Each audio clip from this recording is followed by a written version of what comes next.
لالچی کب آئے گا؟ کسی گاؤں میں 4 دوست انور، جمال، فرید اور کامران رہتے تھے، جو بہت غریب تھے۔ دن رات محنت کرتے مگر پھر بھی ان کی غربت دور نہ ہوئی تھی۔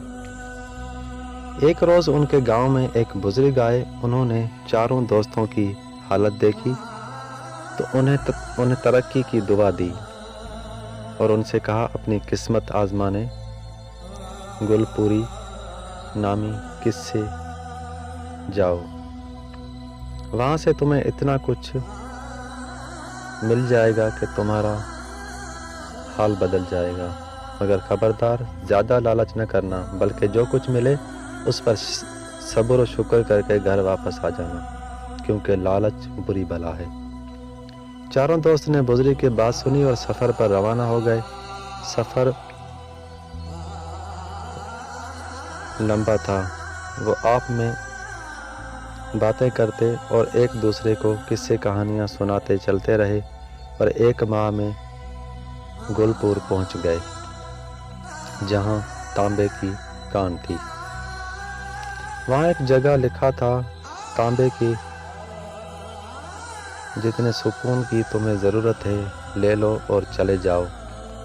انور نے اپنے دوستوں جمال، فرید اور کامران سے کہا، میں تو یہاں سے تانبے کے سکے لے کر واپس جا رہا ہوں۔ جمال، فرید اور کامران نے ہنستے ہوئے کہا، یہ تانبے کی کان والی جگہ ہے، آگے یقیناً چاندی کی کان آئے گی، تم صبر تو کرو۔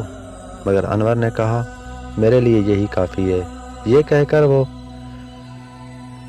تانبے کی ڈھیروں سکے لے کر واپس چلا گیا اور باقی تینوں دوست آگے بڑھ گئے۔ انہیں چاندی کی کان کی تلاش تھی۔ اب سفر مشکل ہو گیا تھا، کھانا بھی ختم ہو رہا تھا، ان کی ٹانگیں دکھنے لگی تھی۔ آخر کئی دنوں کے سفر کے بعد وہ چاندی کی کان والی علاقے میں پہنچ گئے۔ وہاں بھی ایک بورڈ پر وہی عبارتیں لکھی تھیں، چاندی کے جتنے سکوں کی تمہیں ضرورت ہے لے لو اور چلے جاؤ۔ اب جمال نے اپنے دونوں ساتھیوں سے کہا، میں تھک چکا ہوں، یہاں سے چاندی کے سکے لے کر واپس جا رہا ہوں۔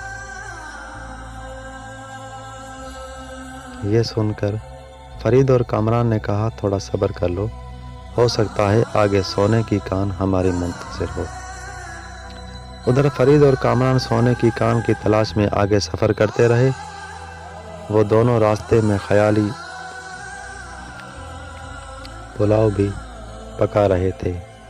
جب سونے کی کان پر پہنچ گئے تو وہاں سے کتنی دولت حاصل کریں گے اور کس طرح پورے علاقے کے بادشاہ بن جائیں گے، مگر سفر بہت لمبا اور کٹن تھا۔ جلدی وہ ہمت ہارنے لگے۔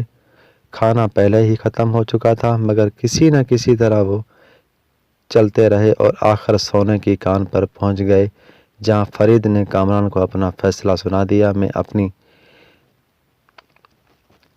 ضرور کا سونا لے کر واپس جا رہا ہوں۔ کامران نے کہا، میں تو ہیروں کی تلاش میں آگے جاؤں گا، میرے لیے یہ سونا کافی نہیں ہوگا۔ یہ سن کر فرید نے کامران سے کہا، بے وقوفی مت کرو، یہاں سے یا آگے کے قصبے سے چاہے جتنی دولت لے لو، مگر گھر پہنچتے پہنچتے وہ بہت کم رہ جائے گی، راستے میں بھی تو خرچ کرنے پڑیں گے۔ مگر کامران نہ رکا، وہ آگے چلا گیا اور فرید اپنی ضرورت کا سونا لے کر واپس لوٹ گیا۔ کافی طویل سفر کے بعد کامران ہیروں کی کان پر پہنچ گیا، جہاں اس نے ایک ایسا آدمی دیکھا جس کے گلے میں لوہے کی زنجیر پڑی ہوئی تھی اور وہ بری طرح چیخ رہا تھا۔ کامران کو دیکھ کر اس نے ہنستے ہوئے کہا، آ گیا، ایک بے وقوف اور آ گیا، اب یہ زنجیر اس لالچی کے گلے میں پڑے گی۔ ابھی اس نے اتنا ہی کہا تھا کہ اس کے گلے سے زنجیر نکل کر کامران کے گلے میں پڑ گئی۔ کامران نے ہڑا بڑا کر اس کی طرف دیکھا تو وہ آدمی بولا، میں بھی تمہاری طرح ہیروں کی لالچ میں یہاں آیا تھا، میرے پاس بہت کچھ تھا مگر مجھے زیادہ کی ہوس تھی، اس لیے میں یہاں آ گیا اور پھنس گیا۔ اب میں آزاد ہوں اور تم قیدی۔ ہرن کا کوئی اور لالچی یہاں آئے گا تو تمہیں نجات ملے گی۔ یہ کب کرو۔ آدمی وہاں سے چلا گیا اور کامران نے زنجیر سمیت وہاں سے دوڑ لگا دی۔ وہ پاگلوں کی طرح چلتا رہا لیکن راستہ بھٹک گیا۔ اس کے کپڑے پھٹ گئے، پورا جسم زخموں سے بھر گیا۔ برسوں سے وہ کسی لالچی کا انتظار کر رہا تھا۔ جب کوئی لالچی آئے گا تبھی اس سے عذاب سے نجات ملے گی۔